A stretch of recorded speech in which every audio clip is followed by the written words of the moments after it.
জীবনে বারবার ব্যর্থ হলে সূরা ফাতিহার একটি আমল করুন, আল্লাহ আপনার সকল ব্যর্থতা দূর করে দিয়ে আপনাকে সফলতার চূড়ায় উঠিয়ে দিবেন। আপনার সকল দোয়া আল্লাহ তাআলা কবুল করবেন। আমরা অনেক সময় কিছু ভুল কাজ করে থাকি, যার কারণে আমাদের দোয়া কবুল হয় না। মনে রাখবেন, দোয়া কবুলের জন্য অন্যতম শর্ত হচ্ছে হালাল খাওয়া। আকলুল হালাল, ইউর ইনকাম শুড বি হালাল, ইউর ফুড শুড বি হালাল, ইউর ড্রিঙ্ক শুড বি হালাল। আপনার অলওয়েজ হালাল হতে হবে। হারাম ভক্ষণ করলে আপনার দোয়া কবুল হবে না। এবং দোয়া কবুলের জন্য শর্ত হচ্ছে আল্লাহর কাছে চাইতে হবে এবং ইয়াকিনের সাথে দোয়া করতে হবে। অনেকে বলে যে আমার দোয়া কি কবুল হবে, এরকম যদি আপনি সন্দেহ করেন আপনার দোয়া কবুল হবে না।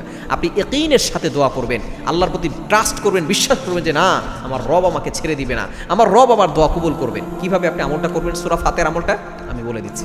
আপনি অজু করে 2 রাকাত নফল নামাজ পড়বেন। কেননা 2 রাকাত নফল নামাজ পড়লে আমাদের কপালটা যখন সেজদায় যায় তখন অনেকে মনে করে এটা মনে হয় টাইলসে লাগছে, কার্পেটে লাগছে। নো, আকরাবু মা ইয়াকুনুল আবদু হুয়া সাজিদ। যখন কোনো বান্দা সেজদা করে তখন তার কপালটা আল্লাহর কুদরতি পায়ে ঠেকিয়ে দেয়। সুতরাং এই সময় আপনি 2 রাকাত নফল নামাজ পড়ে আপনি প্রথমে 3 বার দুরূদ শরীফ পড়বেন। মনে রাখবেন, দোয়ার শুরুতে দুরূদ শরীফ পড়লে এটা সাথে সাথে আল্লাহর আরশে গিয়ে নক করে এবং এটা আল্লাহ তাআলা তাড়াতাড়ি কবুল করেন। এরপরে আপনি 41 বার সূরা ফাতিহা পড়বেন।